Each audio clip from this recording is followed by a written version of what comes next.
nilalakad sa mundong ito spiritually dead. na patay sa espiritu. You're a dead man walking. Ikaw ay parang taong patay na naglalakad. You're alive physically, Ikaw ay buhay, but your spirit subalit ang iyong kaluluwa does not have ay walang the life of God. buhay na galing sa Diyos. Spiritual death. Ito ay spiritual na kamatayan. No connection with God. Walang koneksyon sa Diyos. But the bountiful free gift of God is eternal life. Subalit ang masaganang kalooban ng Diyos ay ang buhay na walang hanggan.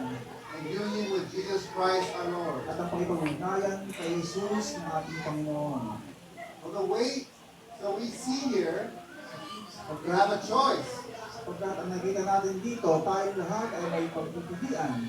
I'm going to be a sinner Ako'y pwedeng maging makasalanan and remain a sinner. at manatiling makasalanan. Reject my relationship with God. Tanggihan ang aking relasyon sa Diyos Live in this life without God. at mabuhay sa buhay na ito na walang Diyos. Die and go to a devil's hell. At mamatay at papunta sa tahanan ng Diablo. Or O accept Jesus tanggapin si Jesus and what He did for you on that cross. at ang kanyang ginawa sa atin sa krus.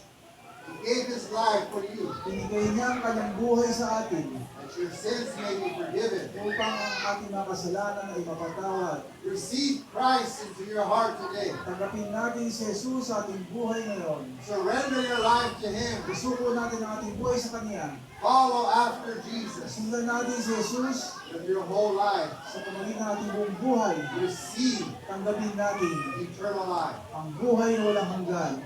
the God kind of life. Ang buhay na paratanong sa Diyos.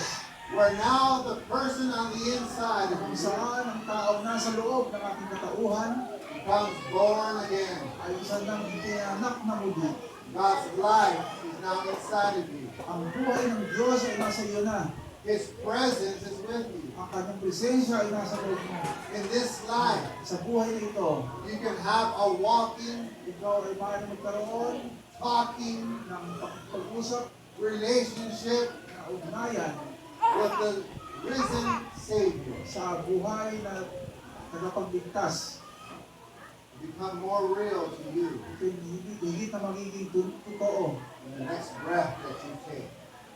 na katulad ng iyong hininga. That's a choice. Ito ay magpipilian mo. Continue your relationship with God, Pagpatuloy mo ang iyong relasyon sa Diyos because in 100 years from today, sapagkat 100 taon